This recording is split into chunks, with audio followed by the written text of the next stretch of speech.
Great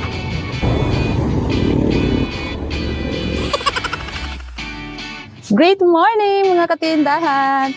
Welcome kayo dito sa RTW ni Madam Claire!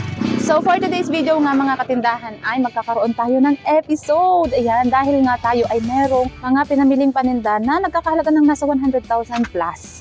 Ayan, so papakita ko sa inyo mga katindahan mula sa tracking, pagkuha ng ating paninda mula sa tracking hanggang sa pag-unload ng ating mga paninda hanggang sa pagbubukas, pag-unbox and everything. Yan, para naman may idea nga kayo kung paano nga tumatakbo yung ganitong negosyo, 'di ba? Maliit lang na RTW business na may samot-saring paninda, 'di ba? At bago nga tayo pumunta doon sa kung paano tayo nagta-tracking, magkano ang ating binayaran, paano ang proseso, ganyan, ay i-follow nyo yung ating Facebook page kung gusto ninyong makita kung saan nga tayo bumibili ng mga paninda, lalong-lalo na nga kung kagaya ko kayo na nasa probinsya lang at hindi naman nga nakakaluwas papuntang Manila sa mga talagang supplier natin para makapamili ng paninda, 'di ba? Yan. So mas madalas tayo nakakapag-post diyan sa ating Facebook page. Nandiyan sa description natin sa baba kung ano yung link ng ating Facebook page.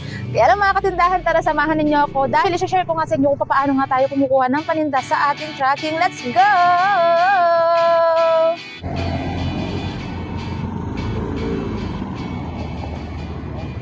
So dito nga sa probinsya mga katindahan ay madalas na sa tracking tayo nagpapadala ng mga paninda yan mula sa Manila papunta dito sa amin sa Mindoro. So kung kayo nga diyan taga-probinsya din kayo, so mas maigi nasa tracking tayo magpapadala. So sa mga nagtatanong kung paano nga tayo kung saan makikita yung mga tracking ganyan, eh alamin natin, 'di ba? Doon sa mga diyan sa lugar ninyo, alamin niyo kung sino yung mga nagta-tracking diyan, lalong-lalo na nga kung sino yung mga nasa Divisoria or Baclaran na track.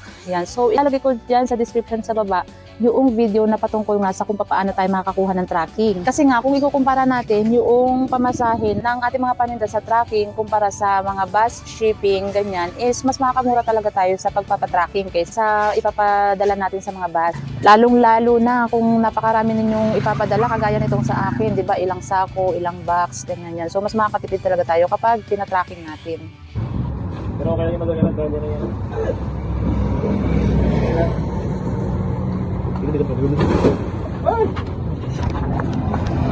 Nabangga ako dito eh.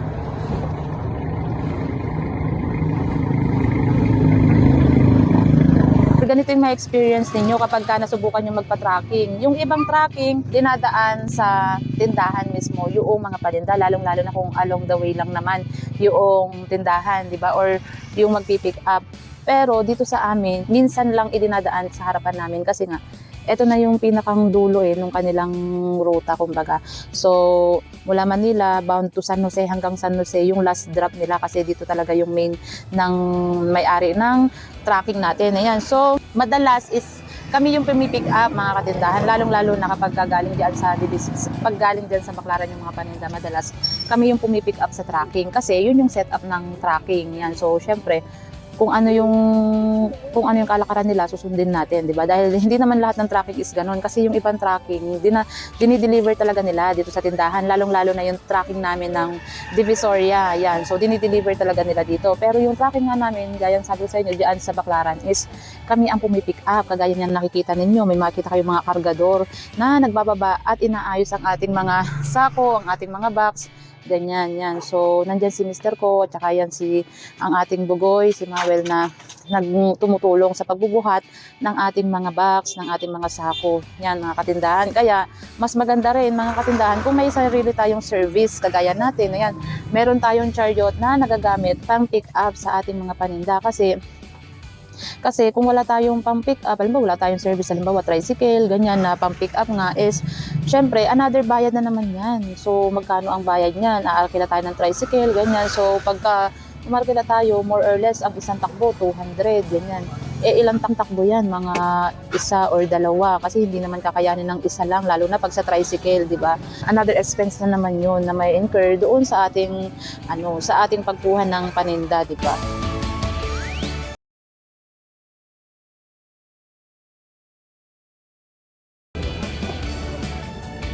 So very simple lang naman yung pagkuha ng ating mga item.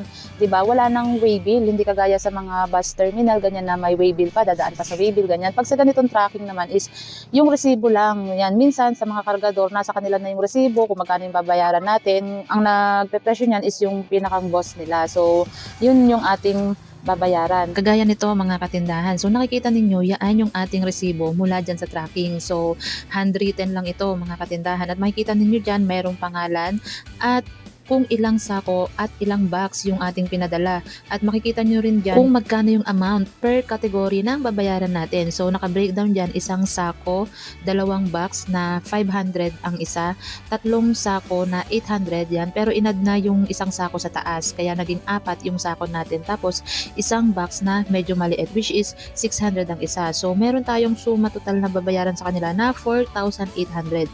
Alam niyo mga katindahan, kung ikukumpara natin ito kapag ka nagpa-bus shipping tayo, ay naku, doble yan mga katindahan, halos dodoblehin yan ang presyo. Kaya mainam talaga na magpa-tracking tayo ng ating mga pangarga kung gusto natin makamura sa shipping ng ating mga paninda, diba?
Nga mga katindahan, at naipakita ko na nga sa inyo kung paano nga tayo nagpapatracking, at nandito na nga sa ating tindahan yung ating mga paninda.